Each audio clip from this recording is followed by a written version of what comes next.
All righty. Good morning. It's Ron. Uh, again, I had some trouble getting in this morning. Not sure what was going on, but good morning. See if we have any questions. Saturday morning. What questions you have? Anything interesting happen? I think the last couple of sessions we talked about some things that we were observing the thing that happened with Donald Trump and some other things going on in the country, but where are we? Any questions about any of that, or do you have anything new?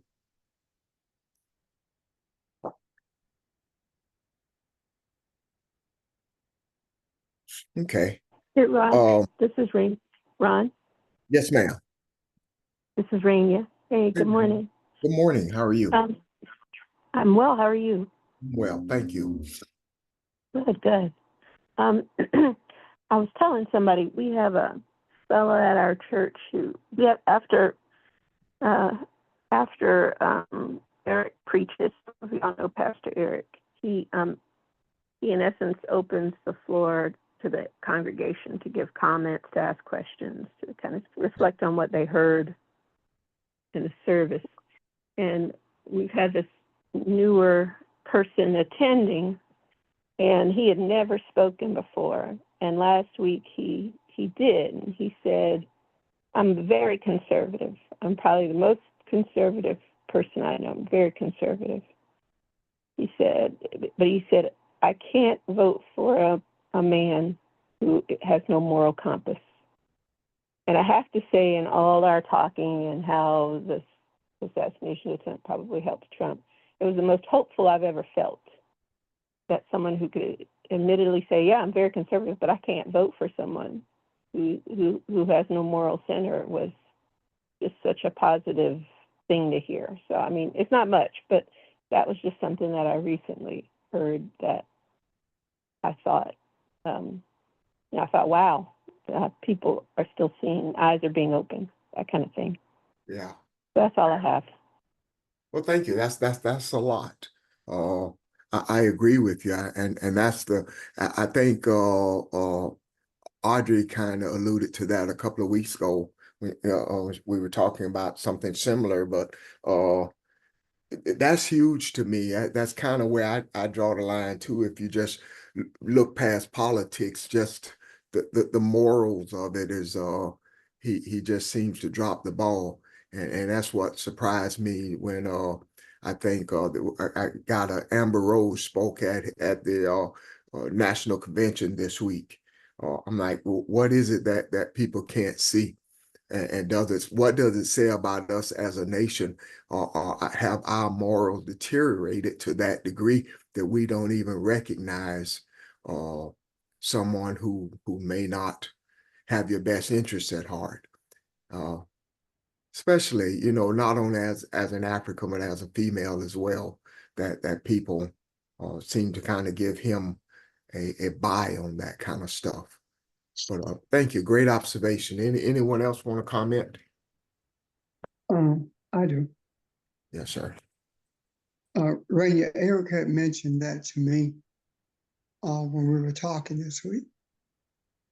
And I said to him that, no, he said, "I wonder what that means." I said to him, it means that the universe, or I said to him, the creator, sent someone into your midst to allay your fears because of someone who described themselves as being very conservative and make a statement like that. That's a message. First of all, why did he come to your church? Why has he sat there these many weeks and said nothing? And then all of a sudden he speaks right after all this stuff with Trump. And I believe that it's saying the message is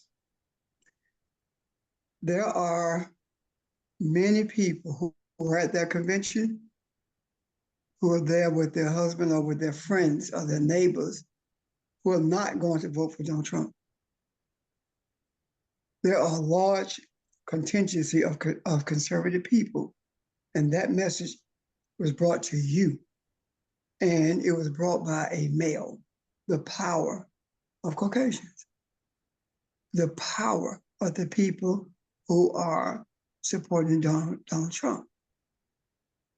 And I said to him that now what I suggest is that we just wait and see, but stop saying, I hope so.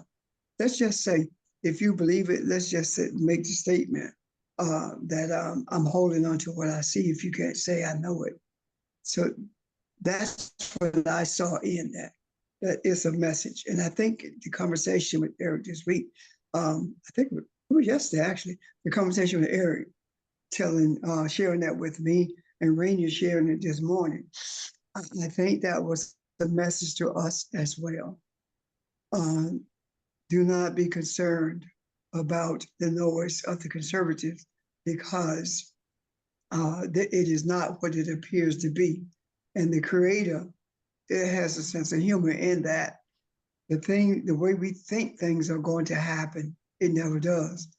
Amber Rose speaking at a convention with the influence that she has on young people, and this conservative man speaking his mind or expressing his feelings in Eric's church. People were upset or afraid by that, especially with what's going on in the Democratic Party. When we think the worst, the Creator brings about the best. No one will ever believe how that things will shake out the way that they are going to, because of the way we are moving to that place. There is no opponent of Trump who is leading, and Trump can't get beyond a couple of points with Biden. So what I'm saying is that this is a tug of war between the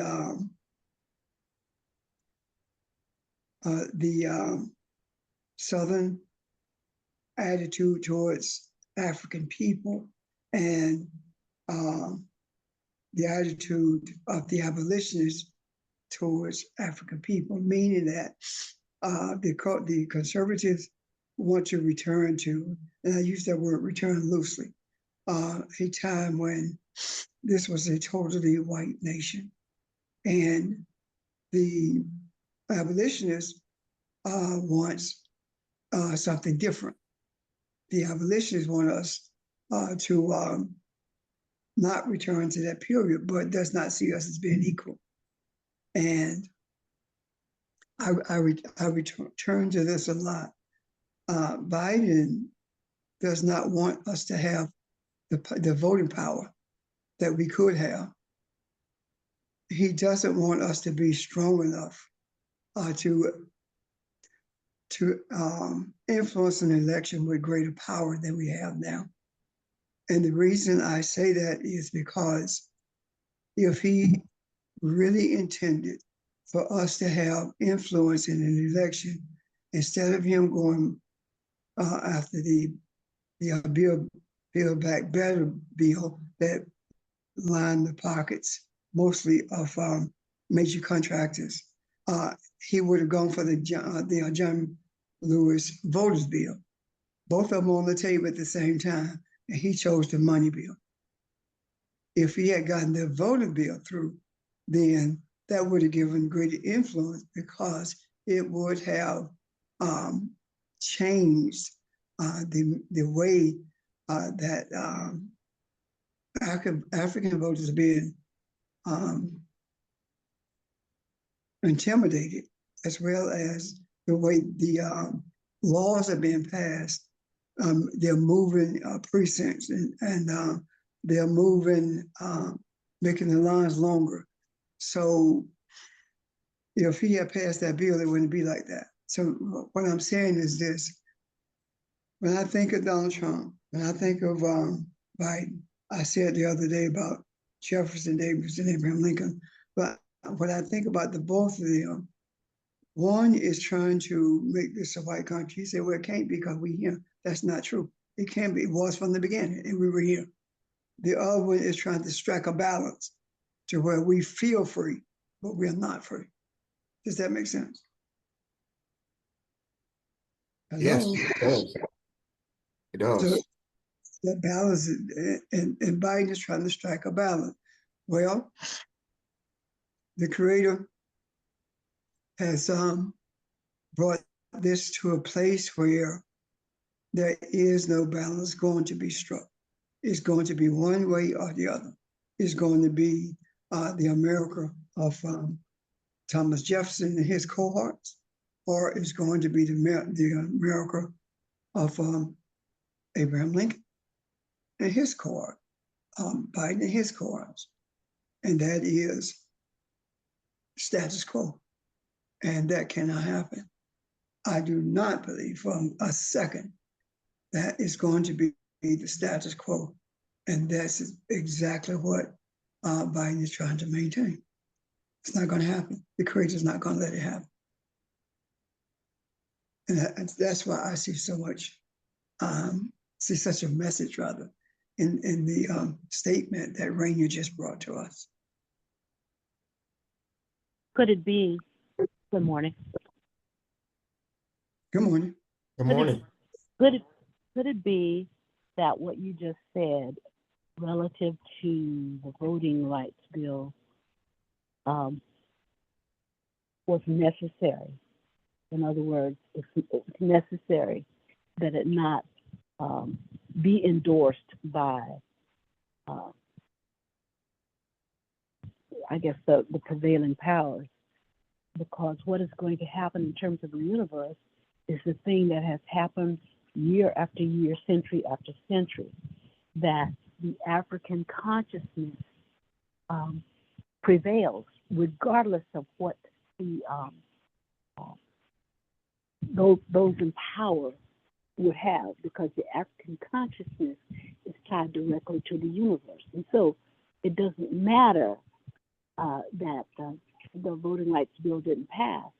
What's going to be important is that they're going to see with greater clarity and with more intensity power of the African people as they vote, regardless of the pitfalls that are put in their path, regardless of the obstacles that are put in the path. So I believe that it was designed not to pass at that time, so that then people could not rest comfortably in, well, I did this, so and so and so.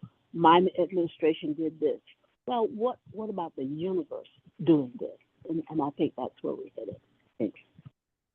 I agree with you 100%, Bob. Yeah. I can embrace that totally. Good morning. This is Audrey. When I was listening to what you were saying, Pastor, about tug of war, if I could just extend the metaphor a little bit, in tug of wars, if you have, and this is physiologically true, if you have males against females, females tend to win. So if we have the energy of women out there too, or the feminine energy out there too, in this tug of war, then no matter what it looks like, that feminine energy will tend to win. Absolutely. Absolutely. Yeah. That is the reason all of these things are taking place. If you look at both sides of the field, it's shaping up to be a tug of war between a man and a woman, Trump and Kamala Harris.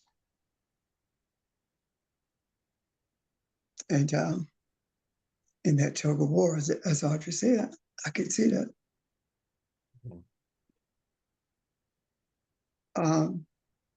Robert was said that, was talking about the African consciousness. I noticed that when we went to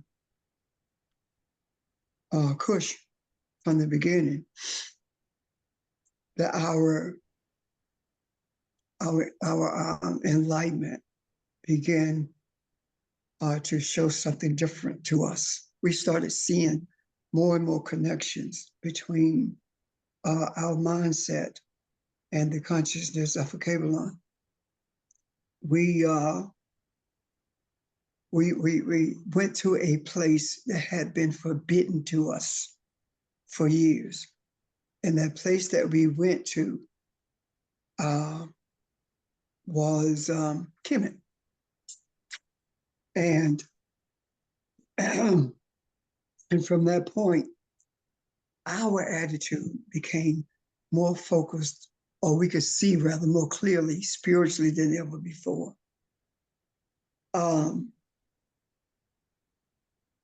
We are at that place now, and that feminine energy of which Audrey spoke is the catalyst that was brought into play, not because it just suddenly happened. It was brought into play by the universe because there were people who had determined they wanted change, they wanted harmony, regardless of what it took. And that was a heck of a statement, because when we talked about we wanted harmony, regardless of what it took, we found out we are balance itself. And what else did we find out? That we could not be balanced, and we would not find harmony as long as we were under the thumb of the Christian church or the Christian principles. All that had to be altered. And this morning I was looking for something. I was searching for a relationship with the moon and Kemet, and I saw something. There are hundreds of comparisons between Kemet and Jesus. Hundreds of comparisons. And it shows very clearly that 99.9% of what is said about Jesus in the New Testament came from Kemet. And at some point, we'll probably talk about that. Well, I say all of that to say this.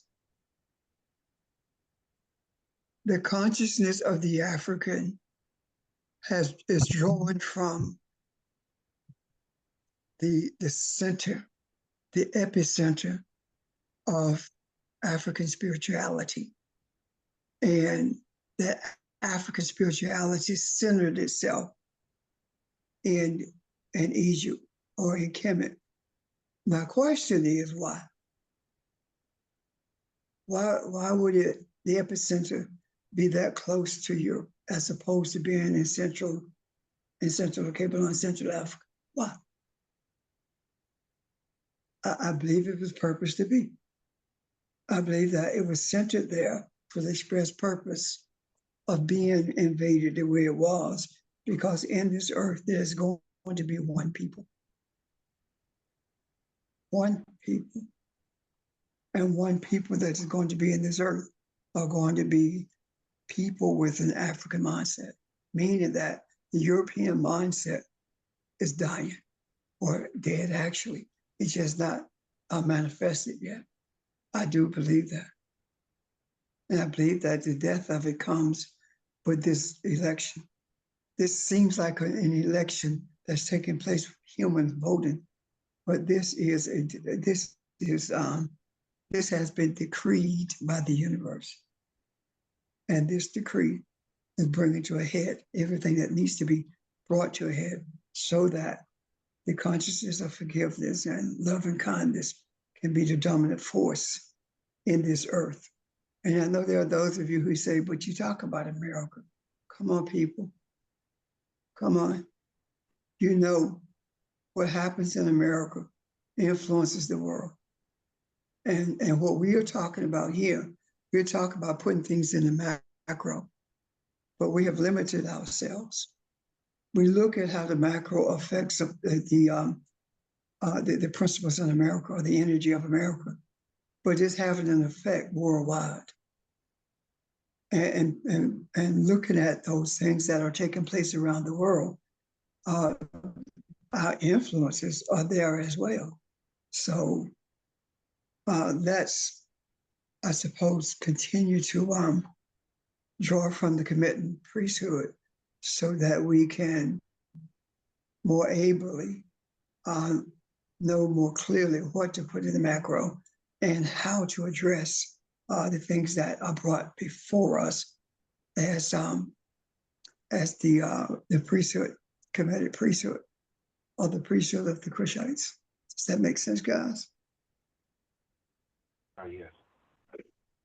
Yeah, a second ago, you were talking about, and I forgot the word, you didn't say the Cushites, so we entered a place that had been denied to us or had been forbidden. Wasn't that always in our control, though? Wasn't that always something that we had to seek out? Yeah. What did you mean, or did you mean something else by that when you say it was forbidden to us? Wait. What did I say about being forbidden? Or denied to us. So I forgot how you put it. You said something that had been. I'll think of it, and I just wondered if you had something else in mind when you said that. But when you were talking about we entered into something, the Cushites, when we saw that it had been off limits to us for so long, had never been. What did that mean exactly? Oh, I was talking about Egypt. That had been forbidden for us to understand what happened in Kemet. Egypt had been taken away from Africa and put in the Middle East so that it was separated from Africa.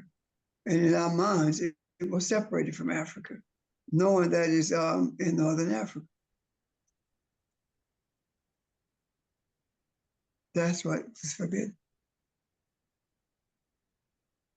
Well, I took that to mean too, that it was kind of forbidden in that we were taught Christian doctrine, which made that, which made Kemet and the religion of Kemet sort of taboo. Yes. It was a pagan religion. Because they believe in all of these gods. So that's also the reason that we've been denied the death of our history. If your history starts at 1619, then you are a slave, period.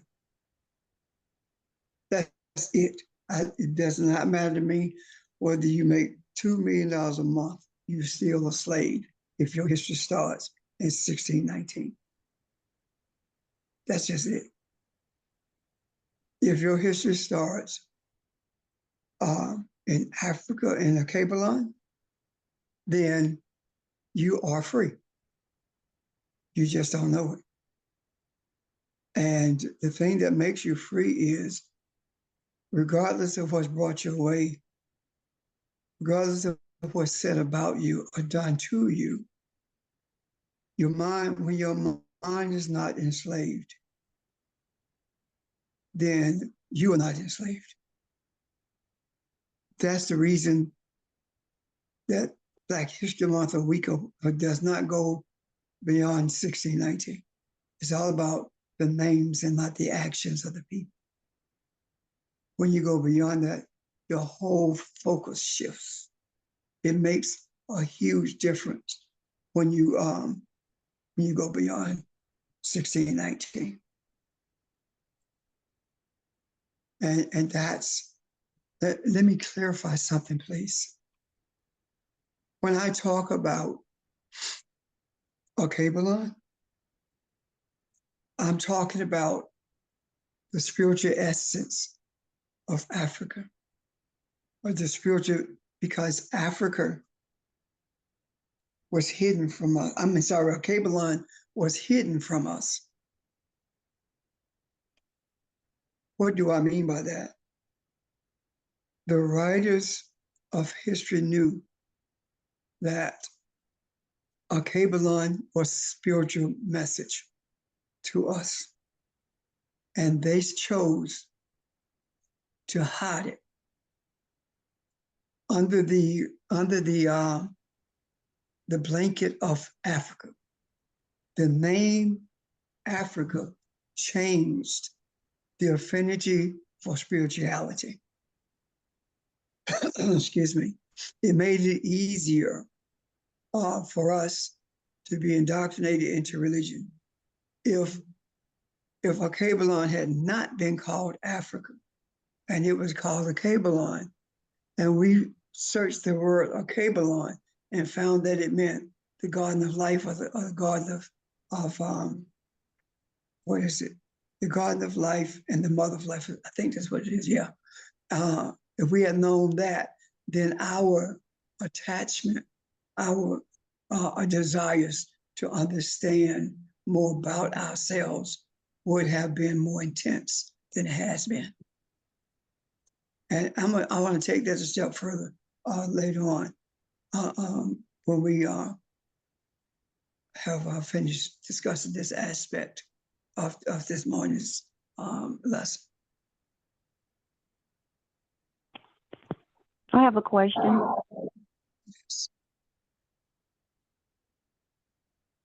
Go ahead, May I Evan. ask? Okay. Is Africa, the consciousness of Africa, is it the soul of man? Well, you just gave me a segue to what I want to mention. I believe that. Well, let me do this before Evelyn. Let me do this before I even step out there on this. Anyone want to address that before I do?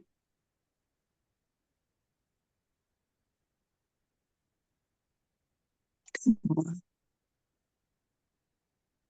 Please? No, I'm joking. I believe that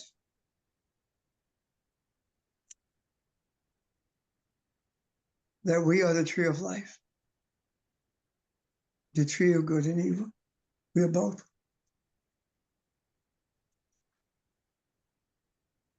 And I bounce this off the folks over the week, during the course of the week. I believe that our mind is the tree of the knowledge of good and evil.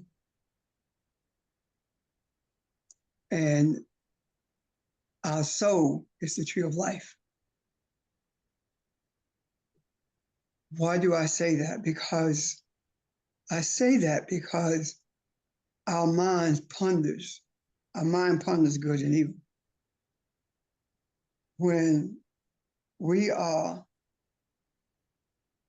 making remarks about someone, or if we are thinking something that is denigrating to people, then, and we start talking to ourselves like, no, you know that's not who you are. Why do you think that? You're better than that. That's our soul talking to us. The soul is speaking to the mind in order to renew the mind. It's not so much just talking to ourselves in the sense that we thought about it in the past.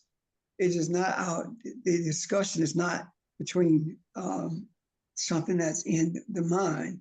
The discussion is between the soul and the mind. And when we say, you know right from wrong, we're saying that you have the ability to think good or evil. And the determining factor in that is whether or not you're going to overlook the power of your soul, or the input of your soul. So when we talk about loving kindness, when we talk about righteousness, love, and mercy, all of those attributes, we are talking about the soul of humanity. And the soul of humanity is predicated upon those principles and more that I just elucidated. Therefore, my conclusion is that Alkebulan is the soul of humanity. Does that help you, Evelyn?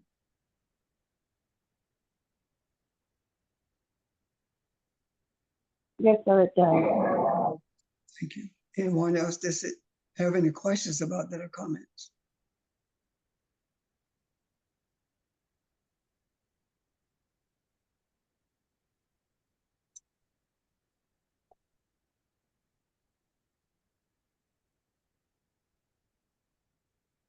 Pastor, can I, Go ahead. I, Go ahead. I'm just, I see something so deep in what you just said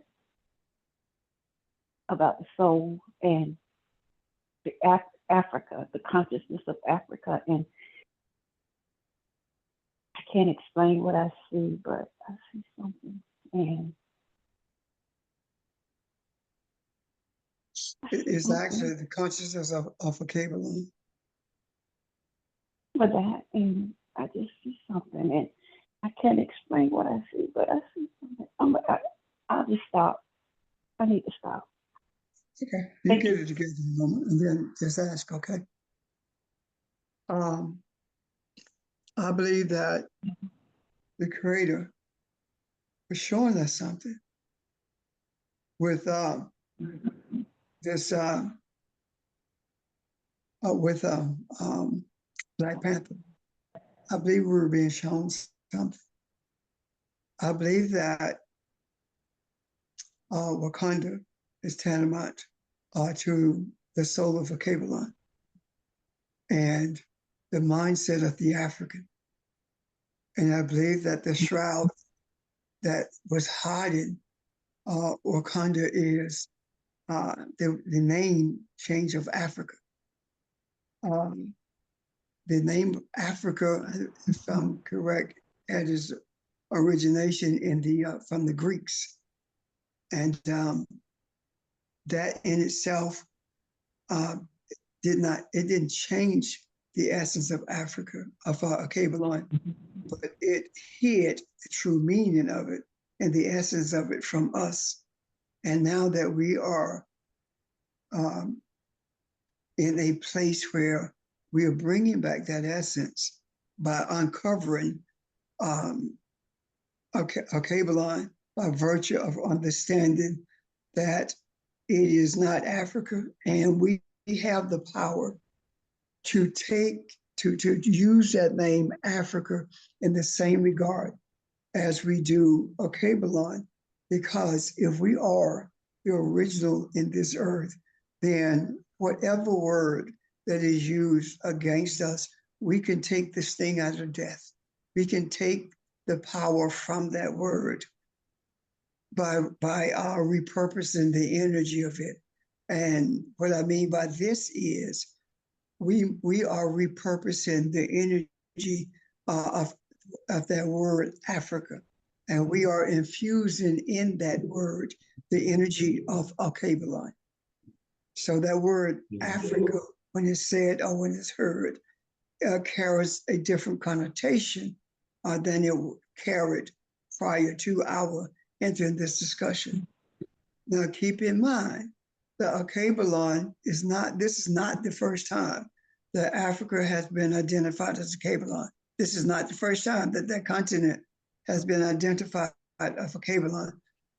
However, the last time that it was being identified as Alkebulan, it was under the guise of politics. It was political. It was Pan-Africanism.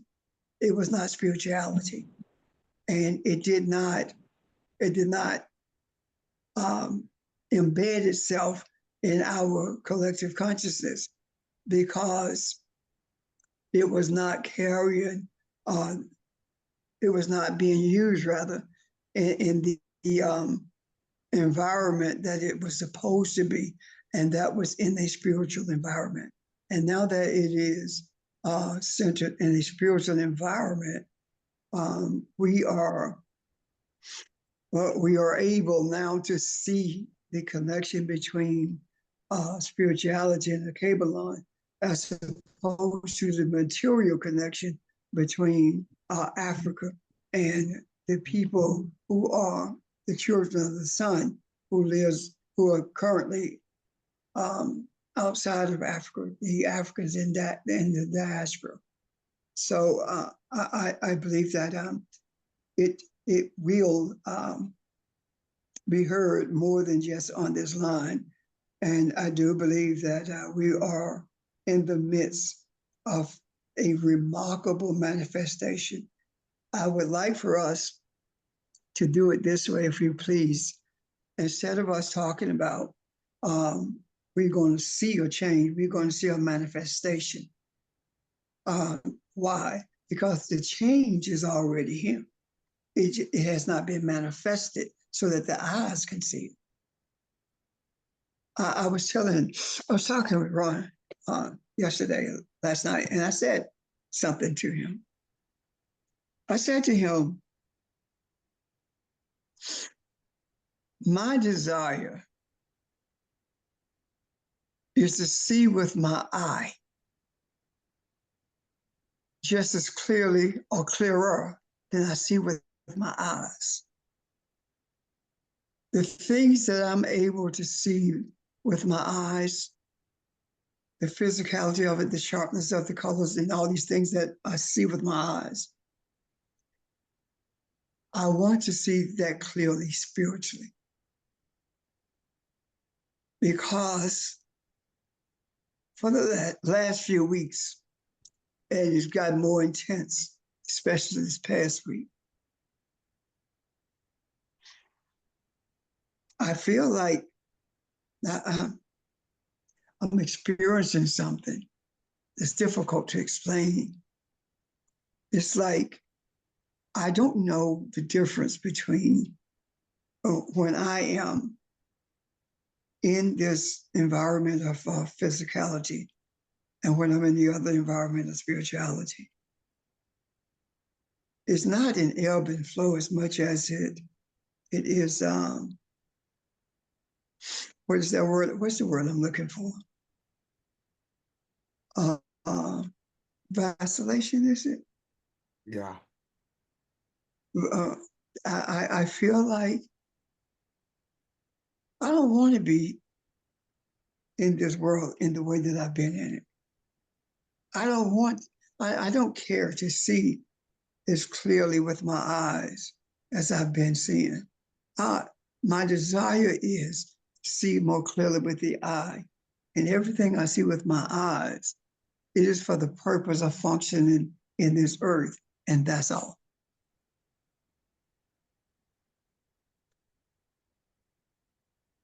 Accomplished it. That desire it's not coming out of the blue, or I'm not just thinking that. I feel the same way I felt when I gave up my free will. And I really don't ask for anything. And out of all the years that I have given up my free will, my only ask is for me to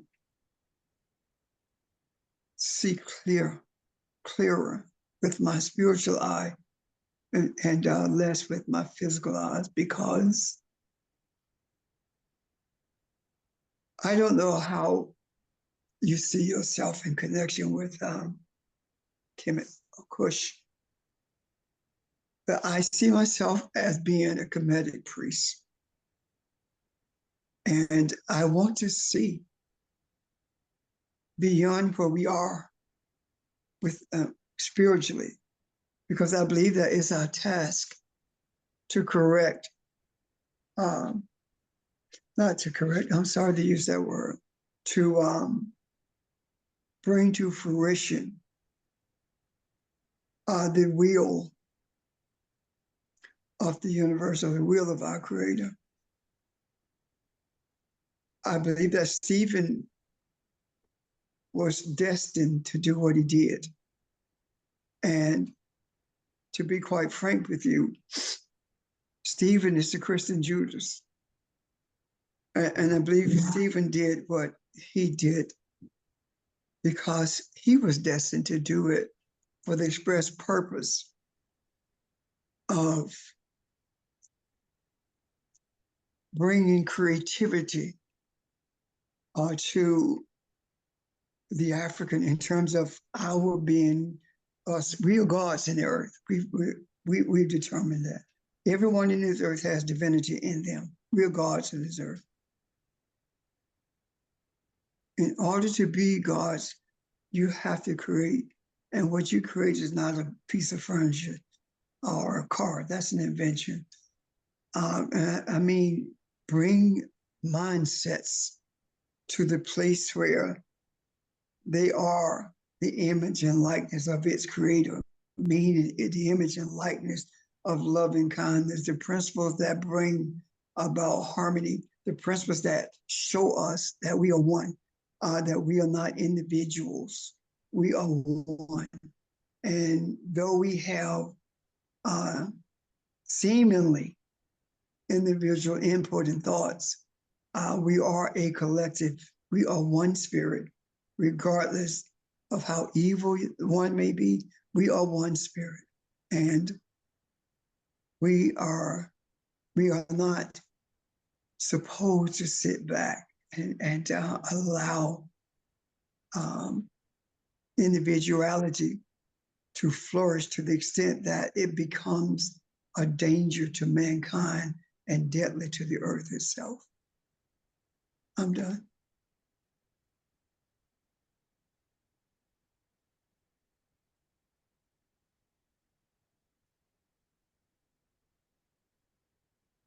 Something something crossed my mind when you talked about the energy in the name Akabalon in Africa, and saying what you said about that, I think was very important to put that out there and needed to be said. Likewise, I know a couple of guys that I've met and been friends with over the years who are from Africa who will have the names, American names. You know, they still have their last names, but they have American first names. And I wonder too, in that same type of energy, are we in the midst of changing our names spiritually, changing the energy of them, or in the same type of way with the searching of the energy, or the seeking of energy? Does it have that same effect with us on the journey that we're on? Any thoughts to that, or is that something different?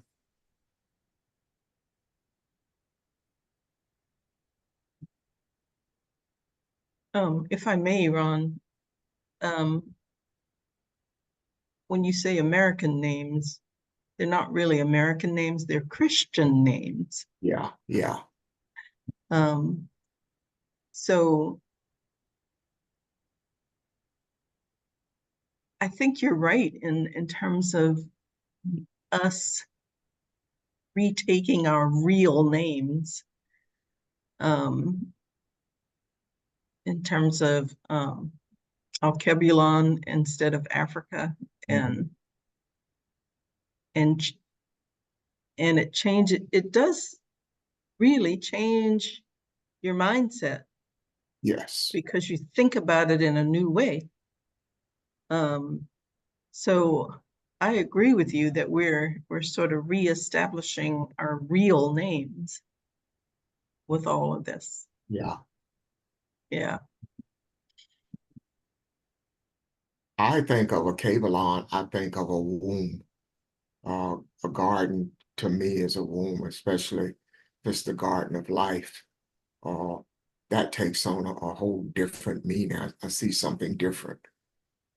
And I like that feeling. So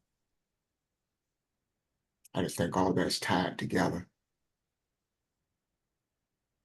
there's no way that the invaders was going to allow us to understand the Kabbalah in that we're talking, the Kabbalah is the Garden of Eden, and they are still looking for it. When in essence, it's a spiritual thing. When we talk about changing names, the word name speaks to character. And as Audrey said, when you get that Christian name,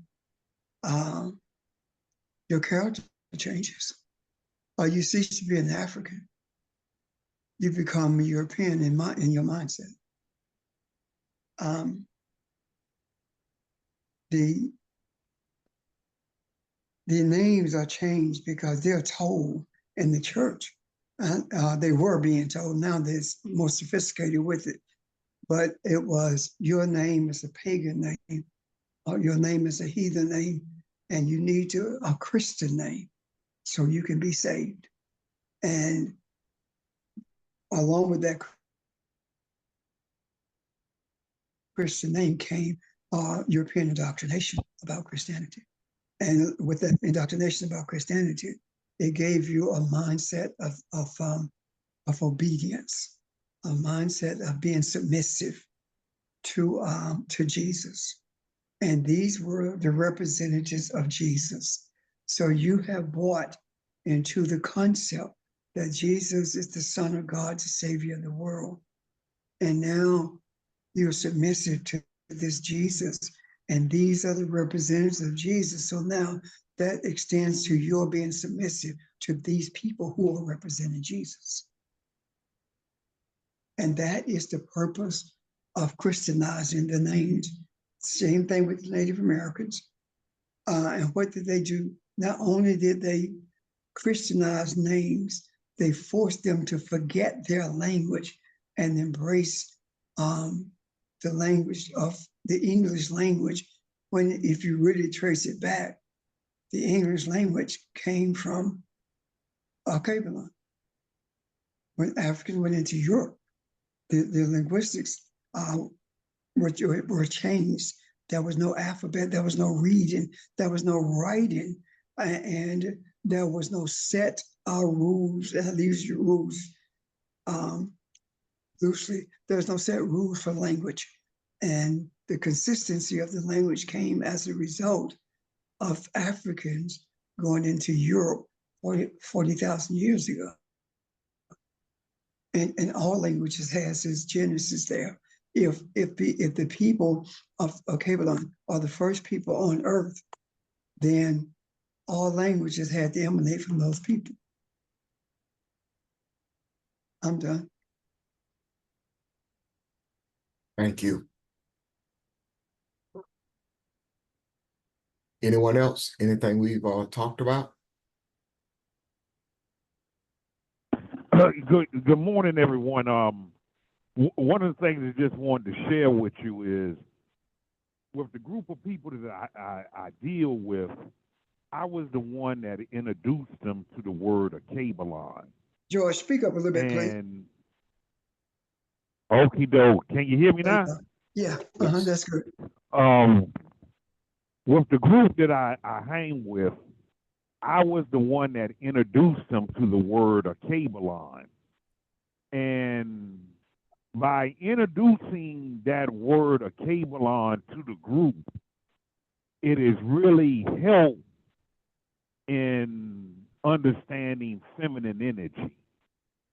And then from feminine energy, understanding the 42, and I shouldn't say understanding the 42 laws of Ma'at, yet wanting to understand the 42 laws of Ma'at. So, and if I'm not mistaken,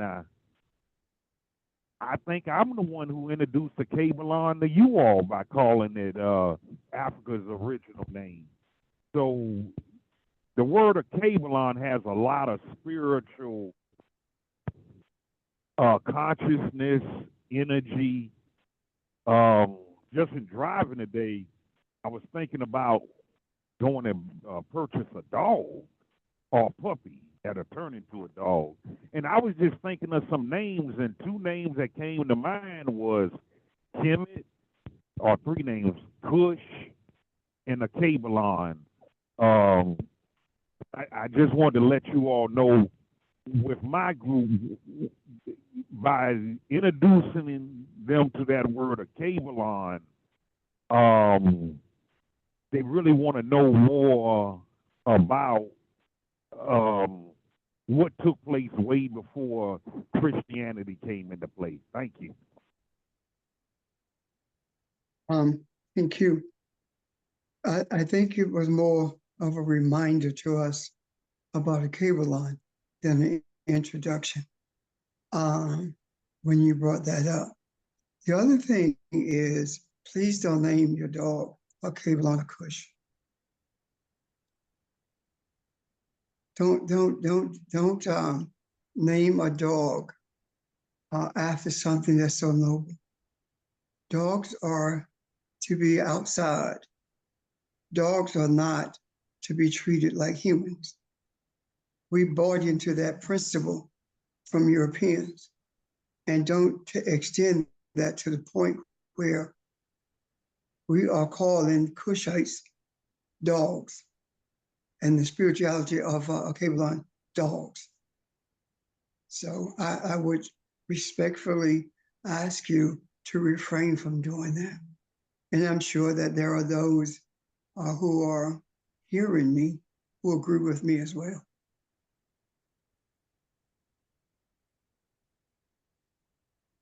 Thank you.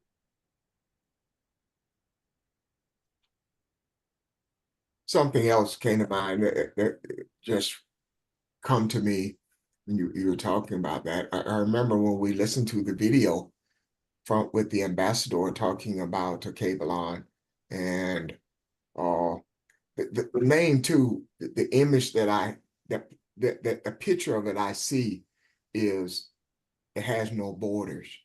I see the continent when I see a Kabelon. I don't see the individual countries. I love when she said that. That was the highlight to me. So when we talk about this and talk about the energy of it, I know Kush had had its borders, but this is the spiritualness of it. I don't see those. I see all the people as one. And that to me makes a difference. Ron, there is a difference in the borders of the modern day states or countries than what the borders were with Kush, the Kushite kingdom, the kingdom of Mali, for that matter. These borders were broad, but they weren't borders that said that forbade people from crossing them. Yeah. They were not borders that were set in stone.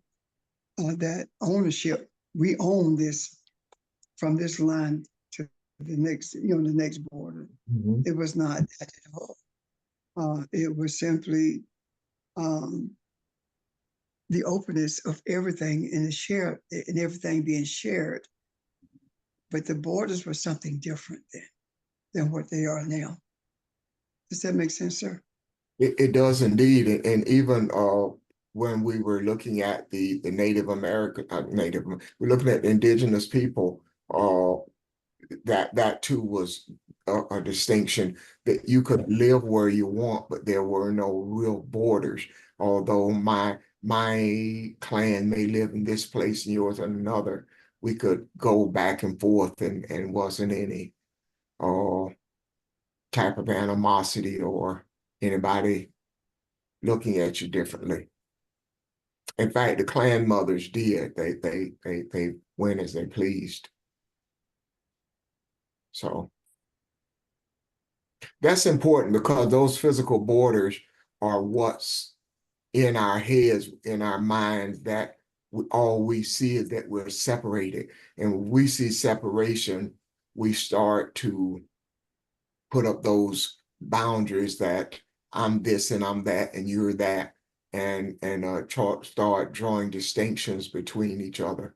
So those borders are very powerful.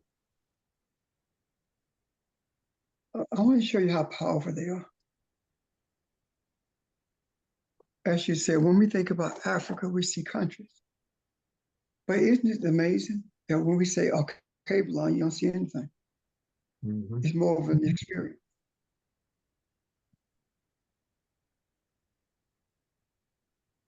Yeah, I mean, you don't yeah, see right. Nigeria Yes, when that's said. yeah. You're right. So a cable line changes the essence of everything.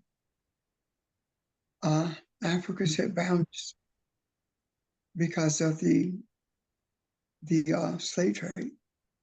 So the lady said, it was not the transatlantic slave trade because the Atlantic Ocean has never enslaved anybody. It's the European slave trade. And when we say Africa, that the boundaries are there, and most of us, most people rather, in talking about the history of us in this country, when they say Africa, they see the West Coast and not the East, which are actually the depth of spirituality was on the East Coast. But I'm done. Our mindsets are changing. Mhm.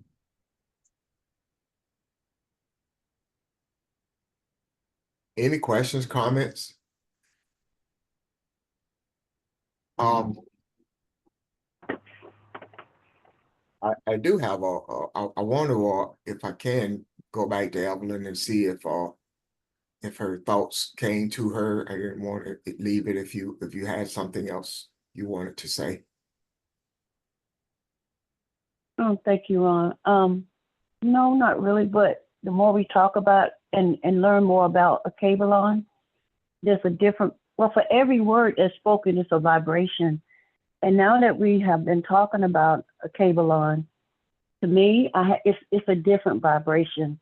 There's a different feeling that I have the more we talk about it. So that's all I want to say, but I still can't describe what I had felt when Pastor had talked about the soul in a Kabbalah. It's just that there's more, and I just felt it, but I couldn't describe what I felt. But thank you for the opportunity. I appreciate it. Yes, ma'am. You're welcome.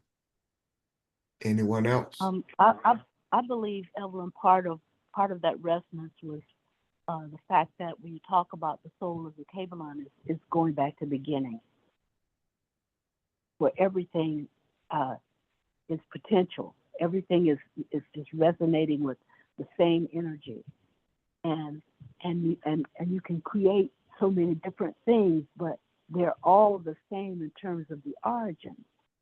As we were talking earlier, I thought about the concept of seeds being planted. And you know how we use different kinds of fertilizers and different kinds of nutrients to sort of try to get the best yield for the seeds? Well, it's like when we're talking about a Kabbalah, it's planting seeds into the perfect soil. Everything is already there. Everything's already balanced. You don't need to add anything more. We simply are seeding the universe for others to partake of these thoughts, which are seeds, and these words, which are seeds. And when they are aligned with and planted with what the universe has already said they are, how the universe has already described them, how the universe has already characterized them. It doesn't matter what we call them, as long as we are aware of the awareness that it's all one, that we are all the same. We get the perfect seed, whatever we create, whatever the thought was.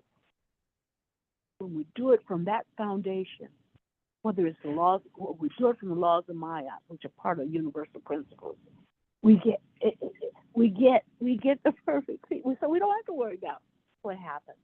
We don't have to worry about who's in quote unquote control in the physical world. It doesn't matter, because that's not what drives us.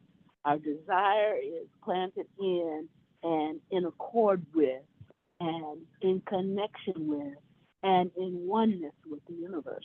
And so with that, whatever happens is what the universe wants to happen. Thanks. Good morning, everyone. This is George. I just Morning, want to concur what Barbara just mentioned. Because when we initially started, Rainier mentioned in reference to a conservative who spoke on that word morals.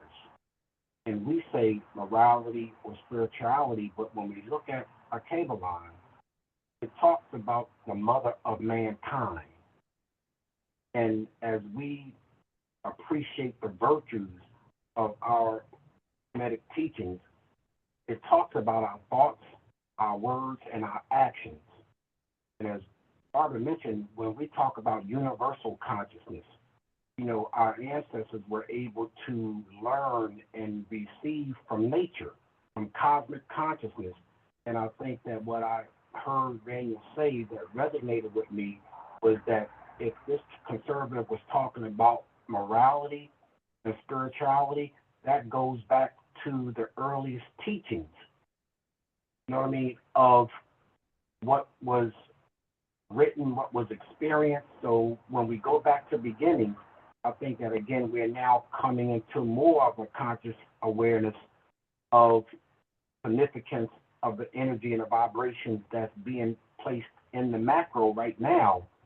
And so it's just encouraging to know that these principles, these, affirmational laws are something that I think we just need to constantly meditate on day and night. And I know that we're doing that, but I think to be able to experience the manifestations of our desires, we just have to just stay the course and realize, again, that nature will teach us. And at the same time, as Pastor mentioned, we understand that the whole aim of education was to be God, to be one with God. And so I think, again, this conservative is bringing something up where maybe our humanity needs to go back to the beginning and to appreciate what was given to us from the beginning. I'm done. I just wanted to share those thoughts. Thank you. Thank you. Thank you. Ron, this is Evelyn. One more time.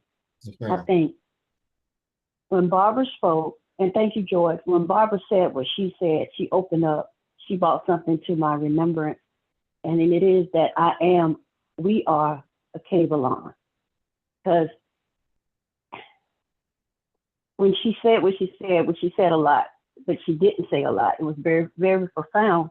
But it was me that I saw that I am a Kabbalah. That's all I wanted to say. Thank you, guys. I appreciate you so much.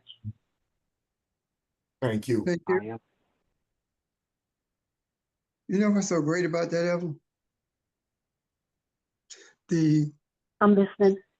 By seeing that we are a Kabbalah, that says that we have never, ever been separated from our origin.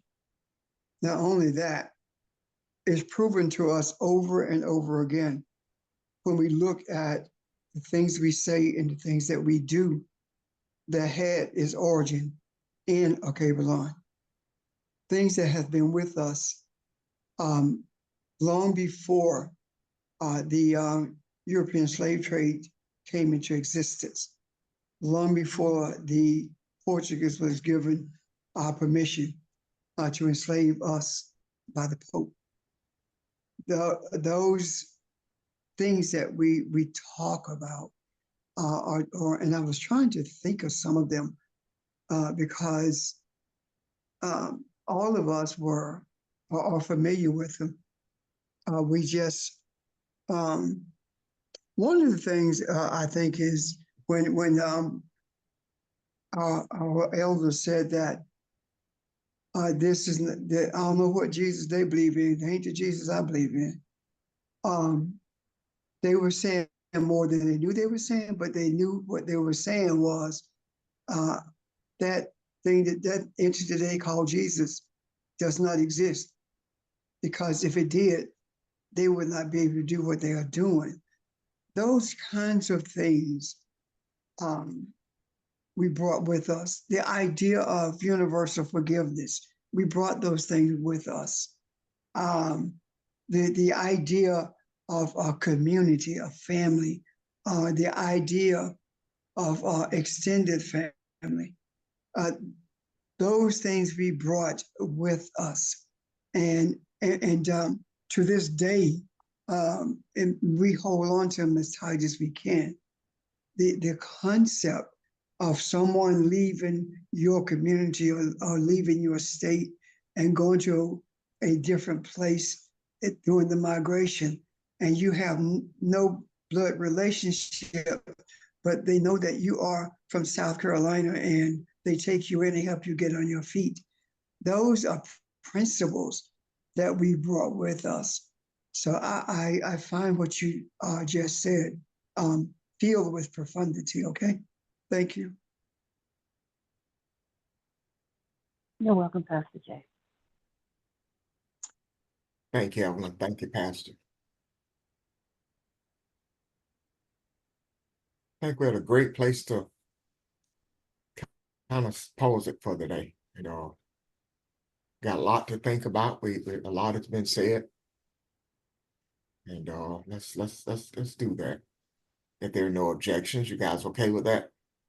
Because I had a question, but it's going to take us in a totally different direction, and I like the energy with this. If you don't mind, I think it's a good place to start.